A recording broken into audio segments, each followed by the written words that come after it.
ஜனநாயக வழியில் சனாதானத்தை வென்ற கதாநாயகனே, எங்கள் இளம் தலைவரே, இனிய பிறந்த நாள் நல்வாழ்த்துக்கள். ராஜா அன்பழகன், சென்னை தென்மேற்கு மாவட்ட இளைஞர் அணி அமைப்பாளர், நியமனக்குழு உறுப்பினர், சென்னை மாநகராட்சி. ஹாலிடேஸ்னாலே அது நம்ம ஜிடி ஹாலிடேஸ் தான். GT Holidays, South India's #1 travel brand. You know you are special when you're with GT Holidays. துணை முதலமைச்சரா, விளையாட்டுத்துறை அமைச்சரா, உதயநிதி அவர்கள் எதிர்கொண்ட சவால்கள் என்ன, சாதனைகள் என்ன, இளைஞர்களுக்காக அவர் செஞ்ச நலத்திட்ட பணிகள் என்ன, வாங்க பார்க்கலாம். வணக்கம். உதயநிதி ஸ்டாலின் அவர்களுடைய இந்த பயணம், அதாவது ஒரு இளைஞரணி செயலாளராக ஆரம்பிக்கப்பட்டு அப்புறம் சட்டமன்ற உறுப்பினர், அமைச்சர், இன்னைக்கு துணை முதலமைச்சர் வரைக்கும் வந்திருக்கிறாரு. இந்த 5-6 ஆண்டுகளுக்குள்ள ஆரம்பத்தில் அவரை அரசியலுக்கு வர்றப்ப அவருக்கு என்ன தெரியும், வாரிசு அரசியல், வாரிசினுடைய வந்திருக்காரு அப்படின்ற மாதிரி நிறைய விமர்சனங்கள் வந்தது. அந்த விமர்சனங்களை எதையுமே கண்டுக்கிறாம அவர் செஞ்ச பணிகளை, அவருடைய கொடுத்த வேலைகளை சிறப்பாக செஞ்சுட்டு போறாரு. உதாரணமா வாரிசு அப்படின்னு ஒரு குற்றச்சாட்டை சொன்னாங்க. பட் வாரிசுன்னு சொல்லி தமிழக அரசியலுக்கு வந்த எத்தனையோ பேர் நிற்க முடியல. உதாரணத்துக்கு சொல்லணும்னா ஜெயதீபா, ஜெயலலிதா அவர்களுடைய மறைந்த பிறகு இரத்த உறவாக இருக்கக்கூடிய ஜெயதீபா ஏறக்குறைய அதே மாதிரியே காஸ்டியூம்லாம் போட்டுட்டு அடுத்த அம்மா நான் தான் அப்படின்ற மாதிரி வந்தாங்க. அவங்களால கிட்டத்தட்ட ஒரு வருஷத்துக்கு மேலே கூட அந்த அந்த அந்த இதில் தாக்கு பிடிக்க முடியல. இப்போ வாரிசுங்கிறது இன்றைக்கு அது ஒரு எக்ஸ்பைரியான ஒரு டெம்ப்ளேட். இன்னைக்கு எல்லா கட்சிகள்லையுமே வாரிசு இருக்கிறாங்க. பட் அந்த வாரிசுகள் எப்படி செயல்படுறாங்க, அவங்க எப்படி பெர்ஃபார்ம் பண்றாங்க அப்படின்னு பார்ப்போம். இன்னைக்கு விளையாட்டுத்துறை அமைச்சராக பொறுப்பேற்ற பிறகு அவருடைய செயல்பாடுகள் அப்படிங்கிறது மனிதாபிமான அடிப்படையில் அப்படின்னு சில விஷயங்கள் நான் பார்க்குறேன். அதாவது மணிப்பூர்ல நல்லா நடந்துட்டு இருக்குன்னு நமக்கு தெரியும்.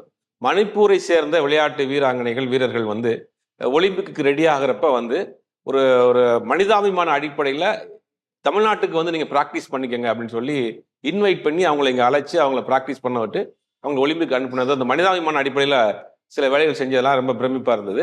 அது மாதிரி செஸ் ஒலிம்பியாடாக இருக்கட்டும், இந்த அலைச்சறுக்கு விளையாட்டாக இருக்கட்டும், இன்டர்நேஷ்னல் கேம்லாம் குறைந்த காலத்தில் ஒரு 2 வருஷத்துக்குள்ளேயே அவர் செஞ்சிருக்கக்கூடிய அந்த வேலைகள்லாம் அவர் கொடுத்த அந்த போர்ட்போலியோவில் ரொம்ப சிறப்பாக செஞ்சிருக்காருன்னு தான் பார்க்க. ரெண்டாவது, இந்த வாரிசு அப்படிங்கிறது வாரிசை தாண்டி மக்கள் இன்னைக்கு ஏற்றுக்கிட்டாங்க. சேப்பாக்கம் திருவல்லிக்கணி தொகுதியினுடைய சட்டமன்ற உறுப்பினராக இருக்காரு. சேப்பாக்கம் திருவல்லிக்கணி தொகுதியில் நீங்கள் போய் கேட்டால் போதும் எல்லார் வீட்லேயும் அவருடைய ஃபோன் நம்பர் வச்சுருக்காங்க. எல்லார் வீட்லேயும் ஒரு நபராக இருக்கிறார். சமீபத்தில் பெய்த ஒரு மழை வெள்ளத்தில் கூட நைட்டு 2 மணி 3 மணிக்கு கூட அந்த களத்தில் ஒவ்வொரு வீடாக போய் உங்களுக்கு தேவையான விஷயங்கள் என்ன அப்படின்னு கேட்டிருக்காங்க.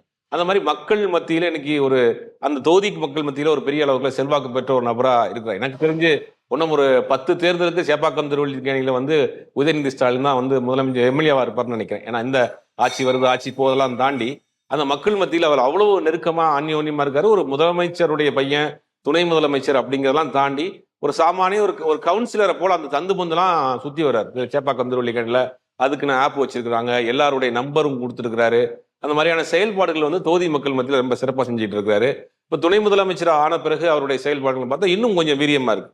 எந்த ஒரு இன்ஸ்டன்ட், ஏதாவது ஒரு அசம்பாவிதம் நடந்தால் அடுத்த செகண்ட் அந்த ஸ்பாட்ல போய் நிற்கிறதா இருக்கட்டும். அணுகுமுறை சினிமாவிலையும் சரி, அரசியலையும் சரி, மிகப்பெரிய ஆச்சரியப்படக்கூடிய ஒரு விஷயம்னா உதயநிதி ஸ்டாலினுடைய அணுகுமுறை. நிறைய பேர் அவர் கூட பணியாற்றிய சினிமா கலைஞர்களாக இருக்கட்டும், அவர் கொஞ்ச நாள் பத்திரிகை துறையில் இருந்த அங்கேயா இருக்கட்டும், கடைநிலை ஊழியராக இருந்தாலும் சரி, ஒரு அட்டெண்டராக இருக்கட்டும், ஒரு ஆஃபீஸ் பாயாக இருக்கட்டும், இது வரைக்கும் அவங்கள பேரை சொல்லி கூட அவர் கூப்பிட்டது கிடையாது. வாங்க போங்க அப்படின்னு ரொம்ப மரியாதையாக பேசக்கூடிய ஒரு நபர். ஒரு தலைமை பண்புக்கு இருக்கக்கூடிய அந்த வேகம், விவேகம், அதே நேரத்தில் ஒரு பணிவு எல்லாமே இருக்கக்கூடிய ஒரு நபராக தான் நான் பார்க்குறேன் உதயநிதி ஸ்டாலினை. கொஞ்சம் நம்ம இதெல்லாம் பேசுறது கொஞ்சம் மிகைப்படுத்தப்பட்ட விஷயமா இருந்தாலும் கூட அவரோடு பயணப்பட்டவர்கள், நண்பர்கள், அவர்களுக்கு தெரியும் இது என்ன, அவருடைய கேரக்டர் என்ன அப்படின்றது. அப்போ அரசியலில் எனக்கு தெரிஞ்ச கலைஞர் அவர்களுக்கு அடுத்து அந்த ஒரு சாதுரியமான அந்த ஒரு பேச்சு, பத்திரிகையாளர்களை சந்திக்கிறதா இருக்கட்டும், மற்றபடி மற்ற ஆட்கள்கிட்ட அவர் இன்டர்வியூ பண்ணுறதா இருக்கட்டும், அவர்கிட்ட சீனியர் அமைச்சர்களாக இருக்கட்டும், சீனியர் நிர்வாகிகள்கிட்ட அவர் நடந்து கொள்ளக்கூடிய விஷயமா இருக்கட்டும், ரொம்ப ஆச்சரியப்படக்கூடிய ஒரு விஷயமா இருக்கு. ஒரு திமுகவுக்கு ஒரு நல்ல எதிர்காலத்தினுடைய தலைவராக இருப்பார் கண்டிப்பா. இப்படி எண்ணற்ற அவருடைய சிறப்புகளை சொல்லிட்டு போகலாம். கலைஞருக்கு அடுத்து தமிழ்நாட்டில் இன்னைக்கு அவங்க வாரிசுல எனக்கு தெரிஞ்சு ஒரு பிரகாசமான எதிர்காலம் உள்ள ஒரு நபராக நான் அவரை உதயநிதி ஸ்டாலினை பார்க்குறேன். அவருடைய செயல்பாடுகள் தான் நம்ம மிகைப்படுத்தப்பட்டு சொன்னா கூட அவருடைய நடந்து கொள்ளக்கூடிய முறைகள், மரியாதை கொடுக்கக்கூடிய விஷயம், அடுத்தவர்களை சீனியர் அமைச்சர்களை அரவணைச்சு போகக்கூடிய விஷயம். இன்னைக்கு உதயநிதி ஸ்டாலினை நீங்க துணை முதலமைச்சர் ஆயிட்டீங்க, கட்சியில் இத்தனை பேர் சீனியர் இருக்கிறாங்கன்னு எதிர்கட்சிகள் பேசுறாங்க. பட் உள்கட்சியில் இருக்கக்கூடிய யாராவது பேசியிருக்காங்களா?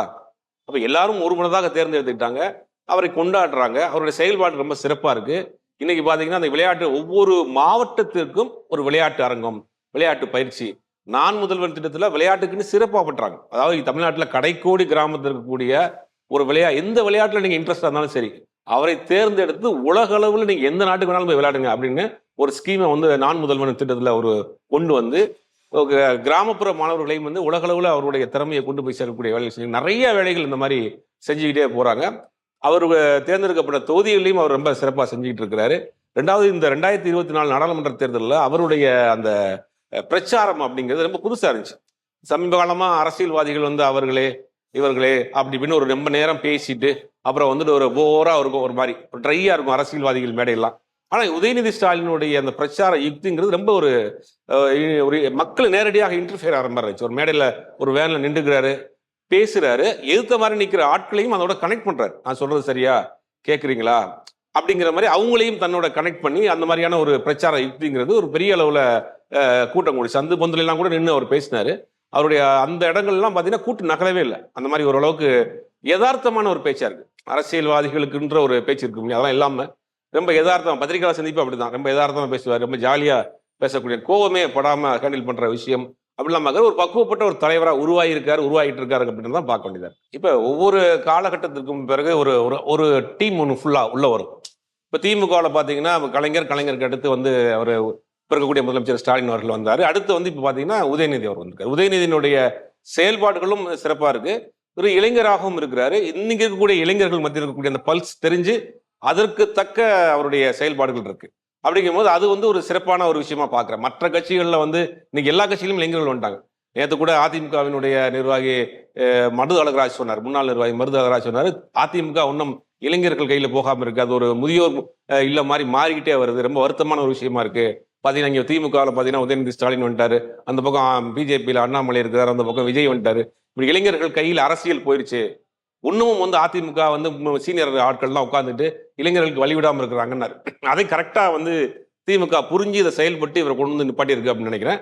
அது சரியான நபரை தேர்ந்தெடுத்திருக்கிறாங்க அப்படின்றத நான் பார்க்குறேன்.